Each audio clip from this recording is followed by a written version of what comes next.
जय भोलेनाथ मित्रों। आज हम आपके लिए लेकर आए हैं एक ऐसे सत्य घटना जिसमें भगवान शिव को खुद कोर्ट जाकर गवाही देनी पड़ती है। भगवान शिव के नाम से वारंट निकलता है। तो चलिए पूरी घटना को जानते हैं। मित्रों, आज से लगभग 30-35 वर्ष पहले वृंदावन में एक महान संत गलियों में घूमते रहते थे। वो कभी भी भगवान शिव के मंदिर या किसी भी भगवान राधा कृष्ण के मंदिर के अंदर प्रवेश नहीं करते थे। वह रोज भगवान शिव के मंदिर जाते थे। वहां बाहर से ही दोनों हाथ जोड़कर भगवान को प्रणाम करते। वहां के मिट्टी को अपने चरणों से लगाते, साष्टांग दंडवत करते, कान पकड़ते और वहां से चले आते। वो ऐसे ही रोज पूजा करते थे भगवान की। उन्हें वहां के लोग जज साहब कहकर बुलाते थे। अचानक एक दिन एक व्यक्ति ने वहां के मंदिर के पुजारी से बोला, यह साधु महाराज, ये संत महाराज रोज भगवान के मंदिर के बाहर ही प्रणाम करके क्यों जाते हैं? ये कभी भगवान शिव के मंदिर के अंदर क्यों नहीं आते? तब वहां पुजारी ने उस व्यक्ति को सारी घटना बताई। पुजारी ने कहा, कुछ समय पहले की बात है। एक गांव में एक गरीब किसान रहता था। वह किसान अत्यंत गरीब था। वह खेती किसानी करता था। उसका एक पुत्र और एक पुत्री थी। जब उसको अपने पुत्री का विवाह करना हुआ तो उसने अपनी पुत्री के विवाह में वहां के जमींदार से कुछ पैसे ब्याज के तौर पर लिया। जब ब्याज चुकाने का समय आया तो वह किसान, क्योंकि अत्यंत गरीब था, उसका बेटा भी किसानी करता था, वह भी किसानी करता था, तो उसने अपने बेटे को परदेश भेजा कि जाओ परदेश से कुछ धन कमा कर लाओ ताकि हम इसका ऋण चुका सकें। तब उसके बेटे का नाम भोला था। वह अत्यंत ही सीधा साधा और भगवान शिव का भक्त था। भोला परदेश गया और वहां से धन एकत्रित करके मेहनत करके भगवान शिव की कृपा से धन लाया और जमींदार के पास गया। जमींदार से उसने सारा हिसाब करवाया और हिसाब कराकर सूद समेत जमींदार को सारे पैसे वापस कर दिए। तब जमींदार ने उसे एक कागज में लिख कर दिया। उस कागज में यह लिखा था जमींदार ने कि भोला ने ब्याज सहित मेरे सारे पैसे चुका दिया।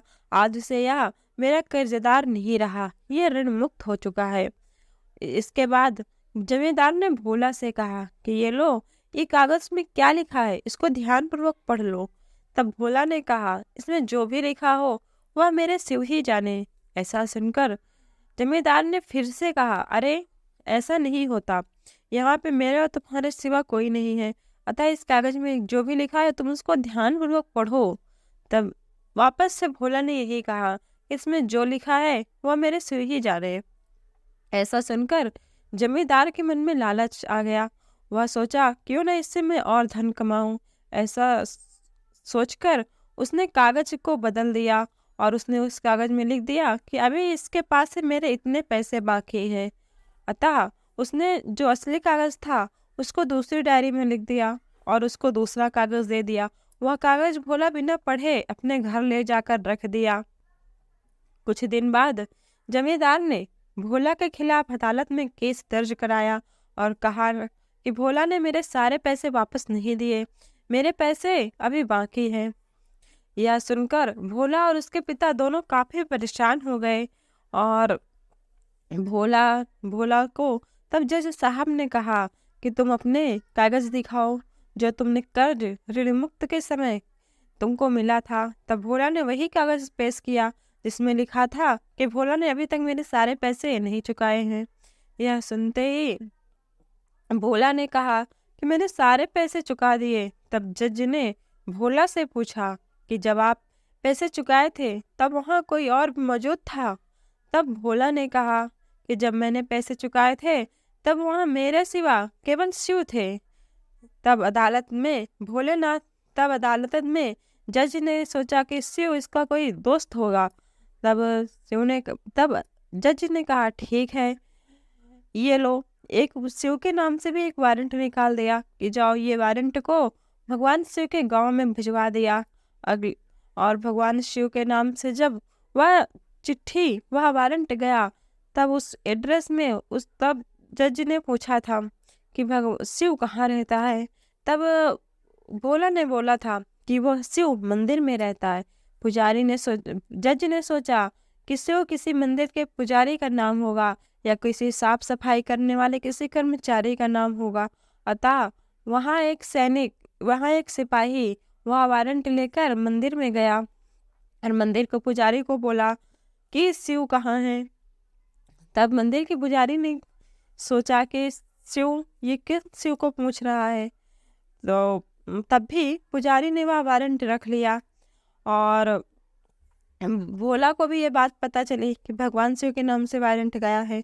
तब भगवान गया पुजारी के पास से, वह चिट्ठी लिया, वह वारंट लिया और भगवान शिव के चरणों में रखते हुए बोला, हे प्रभु, हे भोलेनाथ, लोग आपके ऊपर फल फूल चढ़ाते हैं, पर आज मैं आपके चरणों में ये वारंट चढ़ा रहा हूँ।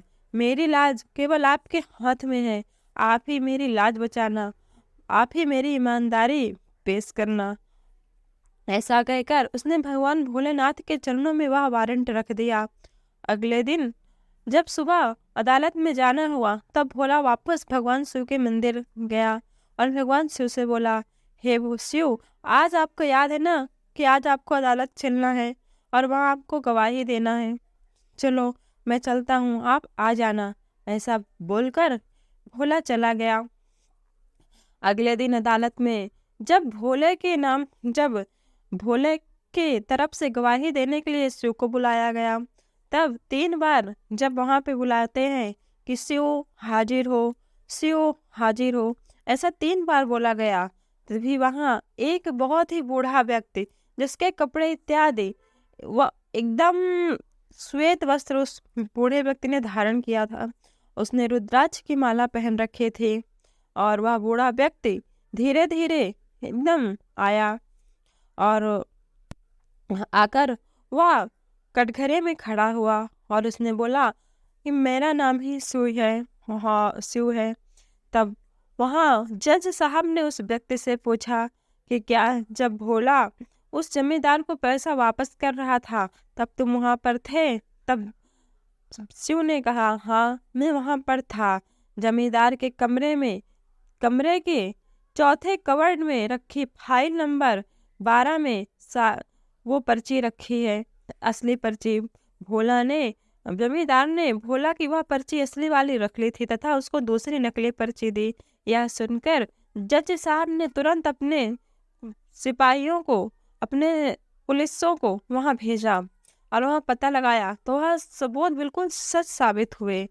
यह सुनकर जज को भी काफी आश्चर्य में पड़ गया। उसने भोला से पूछा कि आखिर यह व्यक्ति कौन है। तब भोला ने कहा कि ये कोई व्यक्ति नहीं है। तब भोला से जज ने पूछा कि ये कहाँ रहते हैं। तब भोला ने कहा कि इनके तो कई सारे मंदिर हैं, ये तो हर जगह रहते हैं। यह सुनकर जज काफी आश्चर्य में पड़ गया और वो सच्चाई जानने के लिए भोला के शेष बोला कि चलो तुम मुझे अपने शिव का घर दिखाओ, मुझे तुम्हारे शिव का घर देखना है। तब भोला ने भगवान शिव के मंदिर में उस जज को लेकर आया और कहा कि यही मेरे शिव है। जब जज ने भगवान शिव को देखा तो उसने दोनों हाथ जोड़ लिए और भगवान के चरणों में गिर गया कि जो पूरे दुनिया के हिसाब किताब करते हैं, आज मैंने उनसे सवाल जवाब किया और उनको अपनी अदालत में खड़ा करवाया। यह सोचकर उसका मन एकदम ग्लानि से भर गया। उसने कहा कि वह भगवान भोलेनाथ जो संपूर्ण ब्रह्मांड के मालिक हैं, वो मेरी अदालत में आए और वो खड़े रहे और मैं बैठा रहा। तब से उसने प्रण किया कि वह आज कभी भी भगवान शिव के मंदिर में बैठेगा नहीं। वह अपना तुरंत दूसरे दिन जज पद से इस्तीफा दे दिया और वह संत बन गया। तब से वह प्रायः भगवान शिव के मंदिर में या किसी भी भगवान के मंदिर में खड़े होकर प्रार्थना करता है। उसके मन में इतनी ग्लानि है कि वह कभी भगवान के मंदिर भी नहीं जाता। तो मित्रों, जो व्यक्ति सच्चे भाव से भगवान की पूजा करता है, उनको सच्चे हृदय से याद करता है, भगवान शिव उसके साथ किसी न किसी रूप में अवश्य खड़े रहते हैं।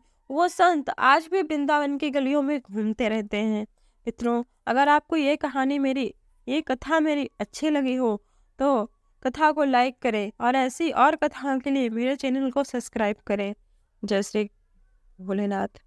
हर हर महादेव।